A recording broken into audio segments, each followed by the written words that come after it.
Hi friends, అందరూ బాగుండాలి, అందులో నేనుండాలి. మీరు ఎప్పుడైనా సేమియాతో బోండాలు ట్రై చేశారా? నేనైతే చేసి చూపిస్తాను, మీరు ట్రై చేయండి. మీ ఇంటికి వచ్చిన చుట్టాలకి స్పెషల్గా స్నాక్స్ చేసి పెడితే చాలా చాలా హ్యాపీగా ఫీల్ అవుతారు. అది ఎలాగో ఇప్పుడు నేను చేసి చూపిస్తాను. ఫస్ట్ సేమియాని బాగా ఉడికించి బౌల్లో చల్లారబెట్టి అందులో సన్నగా కట్ చేసుకున్న ఉల్లిపాయ చెక్కు, పచ్చిమిరకాయలు, ఉప్పు, కారం, కొత్తిమీర, కరివేపాకు, అల్లం తరుగు వేసుకొని బాగా కలుపుకొని ఉండలుగా చేసుకోవాలి, పక్కన పెట్టుకోండి.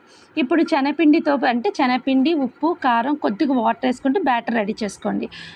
కడాయిలో ఆయిల్, డీప్ ఫ్రైకి సరిపడంత ఆయిల్ వేసుకొని ఈ సేమియా మిశ్రమ ఉండల్ని బాల్స్ని ఆ శనగపిండి మిశ్రమంలో ముంచి బోండాలుగా వేస్తే రెడీ, సేమియా బోండా రెడీ. దీంతో కొబ్బరి చట్నీ కాంబినేషన్ చాలా బాగుంటుందండి.